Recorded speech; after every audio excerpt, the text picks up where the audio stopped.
நேற்றைக்கு நாலாபுரம் வந்தோடனே ஒரு குரூப் வந்து கிளம்பிட்டாங்க. சௌந்தர்யா வந்து ரூடாக பிஹேவ் பண்ணுறாங்க. சௌந்தர்யா வாய்ஸை பார்த்தீங்களா எவ்வளோ தூரம் இருக்குது, சௌந்தர்யா எவ்வளோ நாள் வந்து ஆக்ட் பண்ணிருக்காங்க அப்படி இப்படின்னு சொல்லி பார்த்தீங்கன்னா ஒரு குரூப் வந்து கிளம்பி சௌந்தர்யா ஹேட்டர்ஸ் இவங்க எல்லாருமே என்ன அப்படின்னா விஷால் ஃபேன்ஸு, முத்துக்குமரன் ஃபேன்ஸு, அப்புறம் வந்து இந்த தீபக், சத்யா அந்த குரூப் இருக்காங்களே இந்த குரூப்போட ஃபேன்ஸு ஒரு புறம்போக வச்சு என்ன பண்ணிட்டாங்க, சௌந்தர்யாவோட பிஹேவியரே தான் இவ்வளோ நாள் நடிச்சிட்டு இருந்துச்சு, இப்போ பார்த்தீங்களா எவ்வளோ ரூடாக இருக்குது, அப்படியே ரணவ் வந்து டார்கெட் பண்ணுது, பாவம் ரணவ் வந்து டார்கெட் செய்ய போகிறான் சௌந்தர்யாவால் அப்படி இப்படின்னு இஷ்டத்துக்கு வந்து பார்த்தீங்கன்னா ட்விட்டராக இருக்கட்டும், ஃபேஸ்புக்காக இருக்கட்டும், யூடியூப்பாக இருக்கட்டும், அப்படியே சௌந்தர்யா வந்து ஒரு ரூடான பொண்ணு, அதோட பிஹேவியரே சரியில்லை, இதுதான் அதோட உண்மையான நிறம் வந்து வெளுத்து விட்டது, அப்படி இப்படி நியூஸ் சேனல் முதற்கொண்டு எல்லாத்துலேயும் வந்து பார்த்தீங்கன்னா பெய்டு ப்ரொமோஷனில் விட்டு அடித்து சௌந்தர்யாங்கிற ஒரு பெண்ணு மேலே அவ்வளோ தூரம் ஒரு ஹேட்டோட பரப்புகிறாங்க.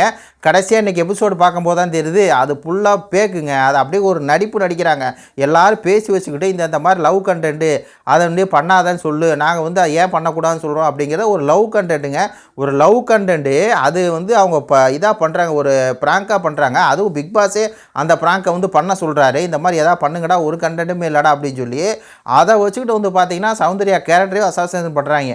இதை எப்படி விஷால் பண்ணானோ அதே ஒரு வேலையை தான் பார்க்குறாங்க. சௌந்தர்யா அப்படிங்கிற பெண் வந்து அப்படியே ரணவ் வந்து டார்கெட் பண்ணிவிட்டு அவளோட குரலை பாருங்கள் எப்படி இருக்குன்னு, அவள் எப்படி ரூடாக பிஹேவ் பண்ணுறா, இவ்வளோ நடிச்சா அப்படின்னு சொல்லி இஷ்டத்துக்கு வந்து பார்த்தீங்கன்னா இவங்க ஒரு பக்கம் எழுதிட்டு இருக்காங்க. உள்ள ரணவ் என்ன பண்ணுறாங்கன்னா என்னை எல்லாம் டார்கெட் பண்ணுறாங்க, எல்லாம் டார்கெட் பண்ணுறாங்க, என்னை 8 பேர் சேர்ந்து வந்து நாமினேஷன் பண்ணிட்டாங்க, நான் அந்த வீட்டில் இருக்கக்கூடாதுங்கிறாங்க, நான் கேமே விளாட்லங்கிறாங்க, நான் என்ன பண்ணாலும் என்னை வந்து டார்கெட் பண்ணுறாங்க அப்படின்னு அவன் ஒரு பக்கம் அழுதுகிட்டு இருக்கான். டே உங்களுக்குலாம் ஒன்றும் கேமை வந்து நேர்மையாக விளாடுங்கடா, இல்லாட்டினா வந்து நேர்மையாக விளாடாட்டினா கிளம்பி எங்கிட்டாவது போங்கடா, ஒருத்தனுக்கு செம்பு அடிக்கணும் அப்படின்னு சொல்லி ஒரு சௌந்தர்யா அப்படிங்கிற ஒரு பெண்ணு மேலே ஏன்டா இவ்வளோ தூரம் ஹேட்டடாக பரப்புறீங்க அப்படின்னு தான் சொல்லணும்.